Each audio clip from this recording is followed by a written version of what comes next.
মিনার মণ্ডল টুলু মণ্ডলের আত্মীয়। এই মিনার মণ্ডলের বাড়ি থেকে 28 কোটি নগদ এবং প্রায় 15 কেজি সোনা। 15 কেজি সোনার বাজার মূল্য কত? প্রায় 22 কোটি।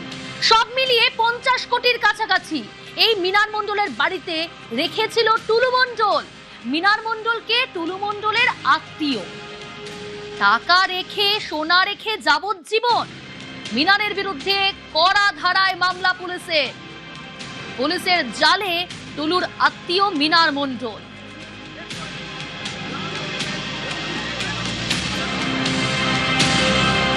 যাবজ্জীবন কারাবাস হতে পারে মিনার মণ্ডলে। এই মিনার মণ্ডলের বাড়ি থেকে উদ্ধার টুলু মণ্ডলের রাশি রাশি টাকা, তাল তাল সোনা। সব মিলিয়ে যদি পরিমাণ হিসাব করি টাকার, তাহলে 50 কোটি, 28 কোটি নগদ, প্রায় 15 কেজি সোনা, যার বাজার মূল্য 22 কোটি।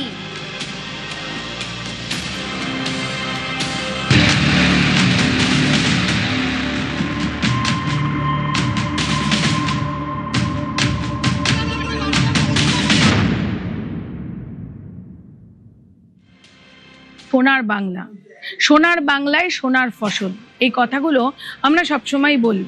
কিন্তু এই জায়গাটা দেখি, বীরভূম, বর্ধমান, আসানসোল, এই সমস্তটা জায়গা দেখি, সবসময় এটা বলা হয় বালি, পাথর এবং তার সম্বন্ধে যে সমস্ত অবৈধ কাজকর্ম হয় সেগুলো একেবারে সোনার খনি। আর সেই সোনার খনি দেখা যাচ্ছে যে কিভাবে 15 কেজি পাওয়া গেল এক টুলু মণ্ডলের আত্মীয়র বাড়িতে, মিনার মণ্ডল।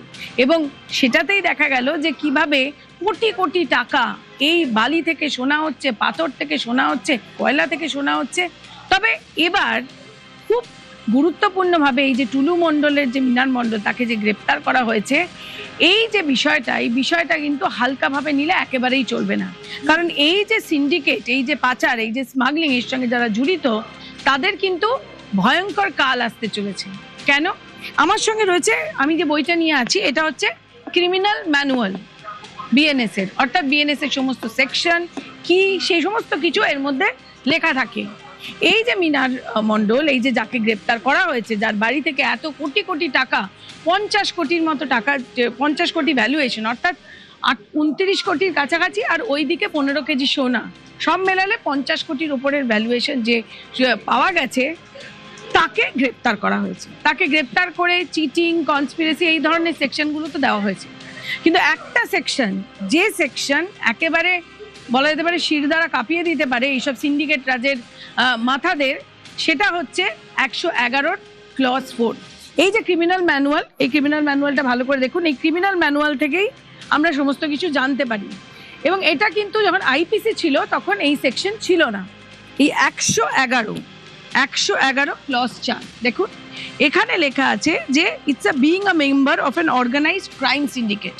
অর্থাৎ আপনি যদি কোনো ক্রাইম সিন্ডিকেটের সদস্য হন তাহলে, এবং এই যে ক্রাইম সিন্ডিকেটের কথা বলা হচ্ছে, যেটা আমরা সূত্র মারফত জানতে পারছি, সেটা হচ্ছে প্রায় 100 জনের ওপর যদি কোনো ক্রাইম বড় কোনো র্যাকেট হয়, তাহলে এই সেকশন দেওয়া হয়। এটা খুব কঠিন সেকশন, খুব শক্ত।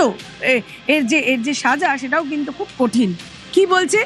imprisonment for not less than 5 years but which may extend to imprisonment for life and fine of not less than 5 lakh rupees for the cognizable offense। অর্থাৎ এই যে মিনার মণ্ডল যে গ্রেপ্তার করা হয়েছে, বা টুলু মণ্ডলের যে নাম, এই সমস্ত এফআইআর, এবং এটাও বলেনি এই যে কেস, এই কেস কিন্তু কেউ করেনি, মানে কোনো সাধারণ মানুষ করেনি। এই কেস সুমোটো করেছে পুলিশ, অর্থাৎ স্বতঃপ্রণোদিতভাবে পুলিশ এই কেস রেজিস্টার করে। এবং সেই কেস রেজিস্টার করেই 111/4 ধারা দেওয়া, মানে যে যদি এই দোষ প্রমাণিত হয় তাহলে যাবজ্জীবন কারাদণ্ড হবে, এবং সেটা খুবই ভয়ঙ্কর। সেই জায়গা থেকে দাঁড়িয়ে যারা সিন্ডিকেট রাজ, বারবারই এটা বলা হচ্ছিল না, সিন্ডিকেট রাজ, তোলাবাজি, তাদের বিরুদ্ধে আমরা দেখেছি নতুন সরকার এসে অনেক রকম ব্যবস্থা নিয়েছে। এবং এই বিএনএস, অর্থাৎ এটা কিন্তু আইপিসিতে ছিল না, বিএনএস এর এই ধারা, এই 111/4 এটা যে দেওয়া হয়েছে, এটা কিন্তু একেবারে যারা আর সিন্ডিকেট রাজ চালাচ্ছেন বা চালাতেন, তাদের শিরদাঁড়ায় কিন্তু শিহরণ অবশ্যই দেবে। সুতরাং সোনার বাংলার যে রাজস্ব সরকারের কাছে যাওয়ার কথা, সেই রাজস্ব কিভাবে বেআইনি পথে অন্য লোকে নিয়ে নিত, বিভিন্ন অবশ্যই আমরা দেখব কি হয়।